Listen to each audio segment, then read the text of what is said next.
Hey everybody, Sean A. Russell, Vegans Explore, and today I have the honor of sitting with Anne from Sen Saigon.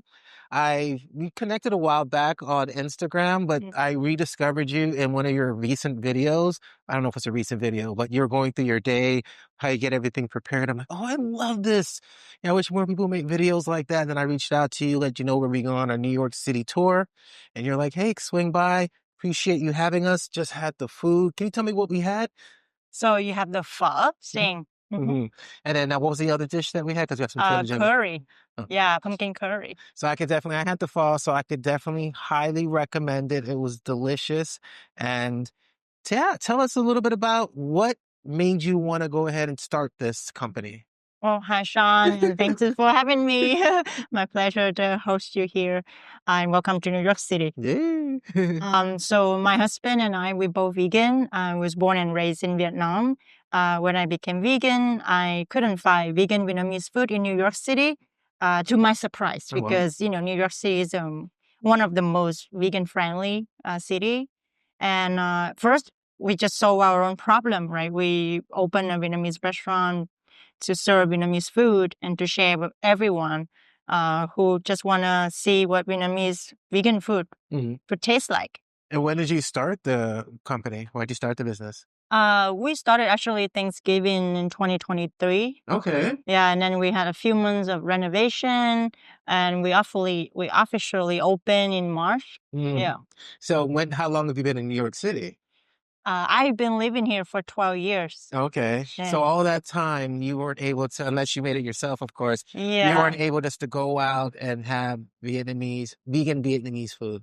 Yeah. That is wild. In New York City, you would think that they would have it, right? Yeah. So since you've opened, have you seen anybody else make vegan Vietnamese food, or are you still like the only one that does it? Right now, we are the only one fully vegan Vietnamese restaurant. However, if you go to other Vietnamese restaurant, they offer one or two dishes, that are vegan. So what is it about the Vietnamese food? Like, what are the main things that doesn't make it plant-based? I would say the main ingredient is fish sauce. And Vietnamese food, you have fish sauce and everything.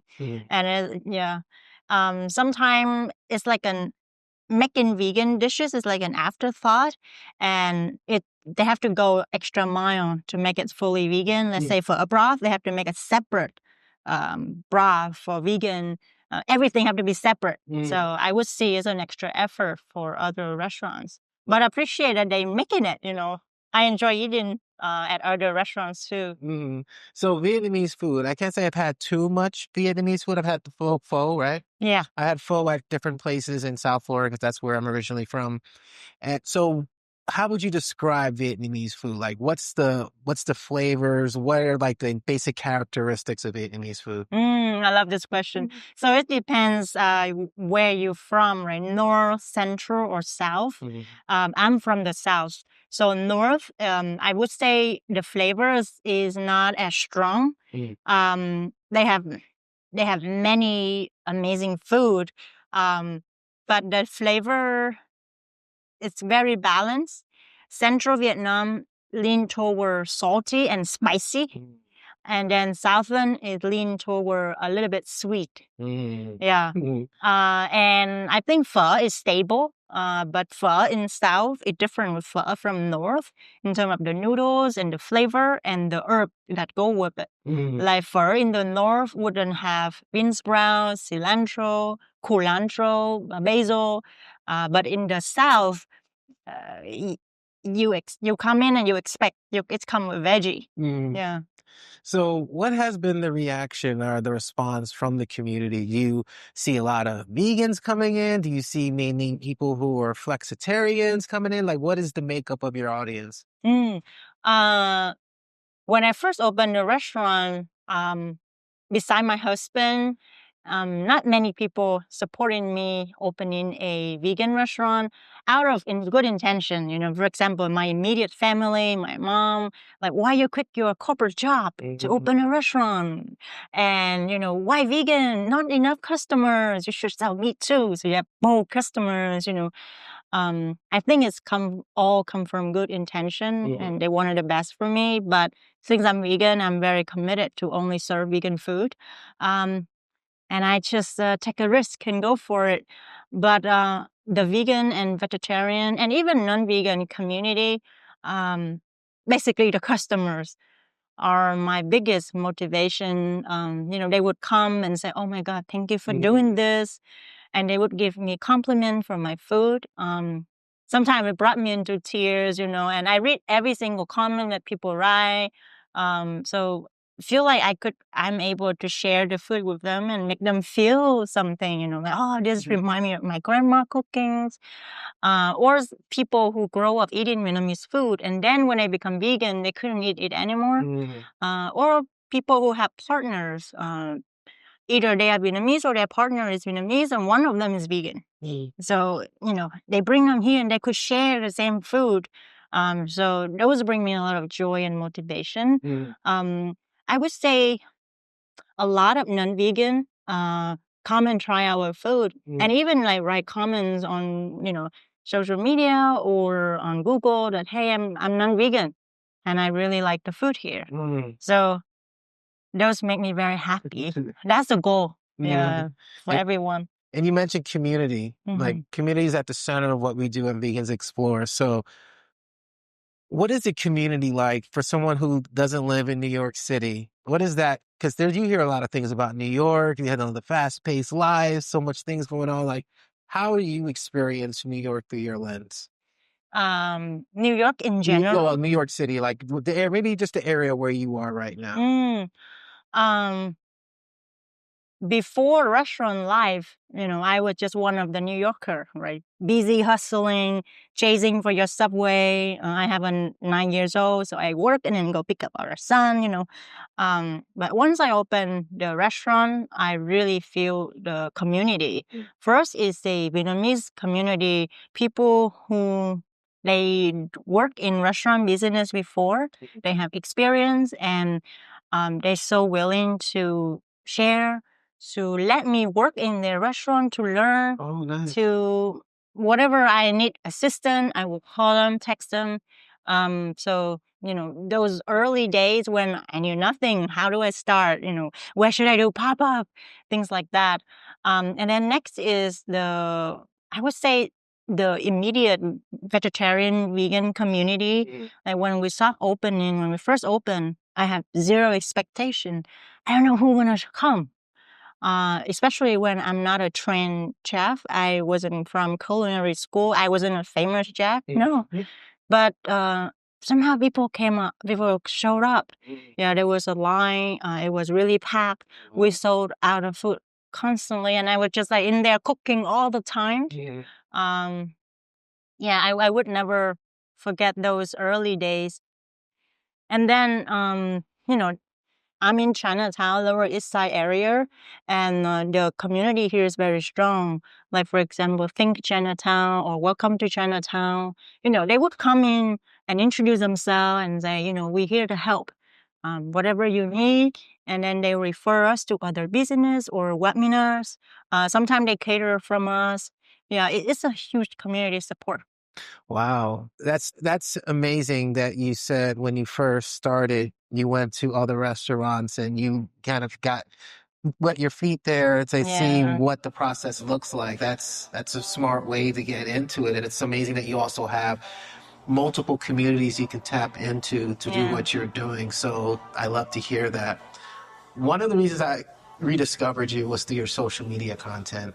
And I think I mentioned that at the beginning of this podcast, you showing your day, and I've seen some other videos where it's very heart-centered, where you're just talking to us. It feels like we're getting to know who you are. I think that's a brilliant way of utilizing the social media, because it makes us want to come and try the food because we see what's being put into it. And I'm not just talking about the ingredients. How did you come up with your approach to marketing and putting the word out about what you're doing? So I was kind of prepared that when I open a business, I'm going to have to wear a lot of hats, right? I wasn't prepared that I'm gonna have to do social media. I didn't have Instagram or TikTok before, so it's something new. It is really fun to do. So first, I didn't have Instagram or TikTok, and then I have help. Someone I know, like a friend, helped me part time, and that's where we started building the momentum. And I started to realize, I always ask, how do you know about us? Like 90% of people say, I saw you on Instagram, I saw you on TikTok. And that's when I realized, oh, it's working. Yeah. And then that's when I started to invest more of my time into social media. And I read all of the comments and, I replied to like 99.9% of them. I love interact with them. It's feel like, oh, your story really resonate with me. For example, I show how I make the pumpkin curry, and that when I moved here 12 years ago, I have to call my mom and learn how to cook. And that relate to them. They say, I'm the same. Oh, wow. So I just feel touched that, like the community grow. And now it's the community on TikTok and on Instagram. Each place has its own community. Yeah. That's awesome. So as we wind down, I want to know, if someone were to walk through these doors after watching this video or watching one of your multiple videos on social media, what would you recommend? I know everything on the menu is great, but what would you recommend that maybe they try out for the first time? It's hard. I usually ask the customer, what do you feel like eating today? You feel like you want some soup, or you feel like you want some noodles or a sandwich? Yeah, because I don't want to, and then usually they would give me a hint of what they like. And then there I can suggest, let's say if it's cold and you want some soup, then, right now we have some seasonal soup. And then I'm going to ask further, like, you like a lot of spices and spicy, or you like something simple? Yeah, so that guided me. What is the one thing to try? It's really hard. What about this? What if I frame it this way? What is the item on the menu that people order the most throughout the day? Right now, the pork belly items are most popular. First, we had it at a seasonal, and then people love it so much that now it's on a permanent menu. Yeah, so like pork belly banh mi or pork belly from vermicelli. Our pumpkin curry is also, customer favorite. I may consider putting it in permanent menu, but let's see. Well, hopefully, if it's a popular thing, people will love to hear that it's on the permanent menu. So I want to thank you so much for hosting us, being able to enjoy your delicious food. Definitely get to come back next time I'm in the New York City area. If people are watching this, where can they find more information about you? We are at 150 East Broadway in Lower East Side in New York City, or you can find us at sensaigon.nyc on Instagram. And you can also check them out on our directory. They're going to be featured on vegansexplore.com. Thank you so much for being a part of this journey. Thank you for your work. Thank you for spotlight, sharing more about vegan businesses. As a small business, we really need that. To spread more awareness, so people know about us. So I appreciate your work a lot. Thank you very much.